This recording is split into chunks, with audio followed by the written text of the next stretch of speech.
Along one of the busiest stretches of roadway in Orlando, across the street from a lake and a few hundred feet from a commuter rail line, sits a 100-year-old building appraised at $6 million. It has survived a power outage era, a renovation, and a second life as a stage for ballet and opera. It has had two names: a small army of interested buyers, and a listing built specifically to attract them. And for more than a decade, it has sat completely empty. This isn't a story about a landmark somebody wants to tear down. It's a story about a landmark almost everybody wants, and nobody can seem to actually use. When we dug into why, the money was never really the problem. The real answer traces straight back to the one thing that made this spot valuable in 1897 in the first place: the lake. To understand why a building this valuable just sits here, you have to go back to the reason it was built at all. In 1897, this spot on Lake Ivanhoe wasn't a real estate opportunity. It was survival infrastructure. A local judge named John Cheney, who owned Orlando's first water and power company, had a plan to bring water and electricity to a Florida town that barely qualified as a city yet, and he built his operation right on the water, using the lake itself as his reservoir. By 1923, the city had purchased Cheney's company outright and created its own utility to run it: the Orlando Utilities Commission. That same year, OUC built something that looked less like a power plant and more like a small Italian palace. Arched and flat-topped windows, a hip roof lined in red ceramic tile, 3 wide bays spread across more than 50,000 square feet. In engineering terms, that's a power generation facility. In plain English, it's a building someone built to be looked at, not just used. That plant kept Orlando's lights on for 35 years, but the part of the story that actually explains today's empty building starts after the power went out. OUC ran the plant until 1958, then let it sit through a slow renovation across the 1980s. In 1992, after the utility moved its operations elsewhere, the city spent just over $5 million turning the old power station into something completely different: interim quarters tied to what would become the Dr. Phillips Center for the Performing Arts, with dedicated space carved out for opera and for the Orlando Ballet. For roughly 2 decades, that plan worked. Dancers rehearsed where turbines used to run. Then, in 2013, inspectors found something in the walls they did not want to find: water intrusion. In building terms, that's moisture reaching places it was never supposed to reach. It means mold, and mold means people leave fast. The Orlando Ballet and its fellow tenant, Central Florida Community Arts, were out almost immediately. A building that had already survived a power plant closure and a full renovation has sat vacant ever since. Quick detour here because it's too good not to mention while we're talking about this part of downtown Orlando. Decades before any of this, Lake Ivanhoe's shoreline belonged to a pineapple farmer named George Russell, who planted one of the state's biggest pineapple operations right where this building now sits empty, then turned around and built one of Orlando's first amusement parks on the very same spot. This lake has been reinventing itself since long before any of us were born. While the building itself went quiet, the neighborhood around it did the opposite. Ivanhoe Village grew into one of Orlando's most walkable neighborhoods, almost in spite of its own empty anchor. Wine bars, brewery patios, and restaurants that treat the lake as part of the menu opened up and down the same stretch of Orange Avenue.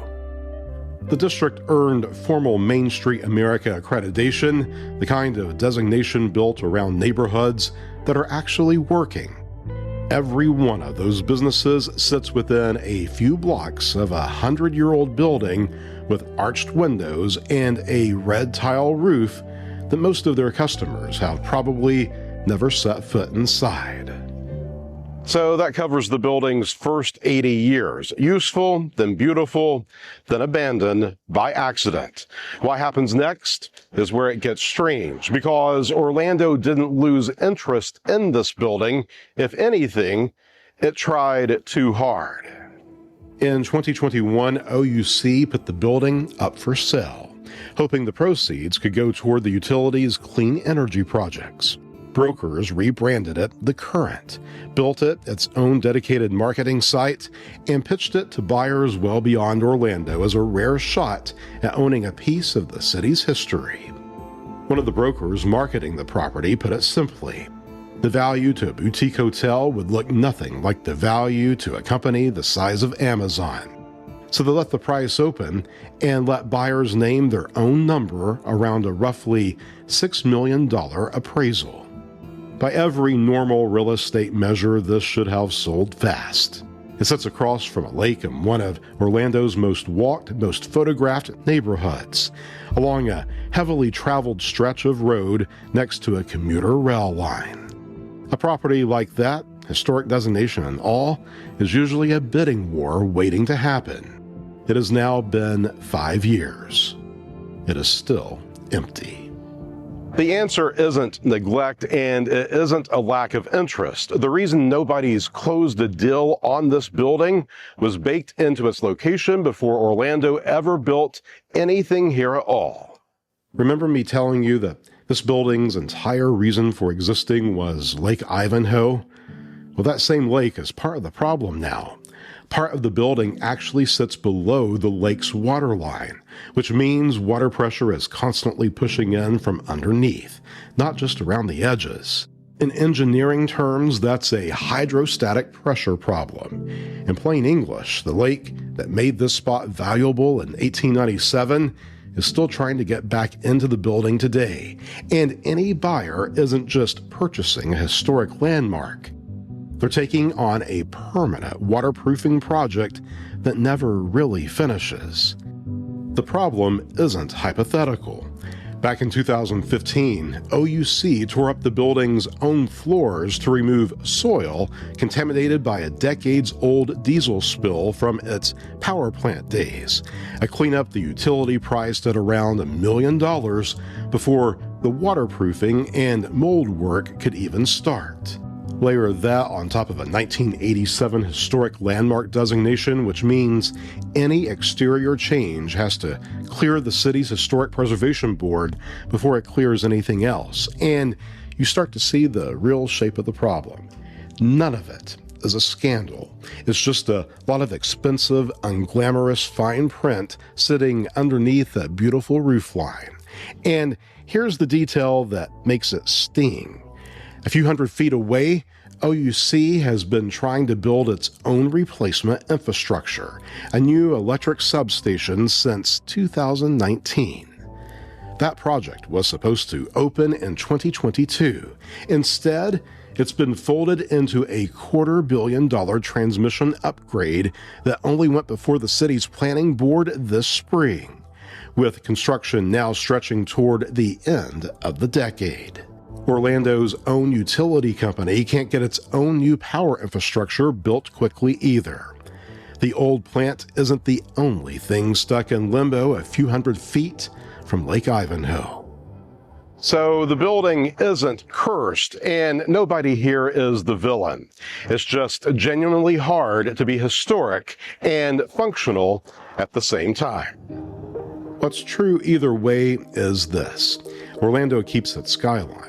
It's a lot less careful about keeping the buildings that explain why the skyline even exists in the first place. The Ivanhoe Building is not threatened by a wrecking ball or a developer with a plan. It's threatened by something more quiet. The very real possibility that a building can be worth $6 million, sit in front of just under 200,000 cars a day, and still just wait. If you've ever been inside, or you know someone who has, or you've got your own theory for what finally gets this building unstuck, that's exactly the kind of thing worth putting in the comments.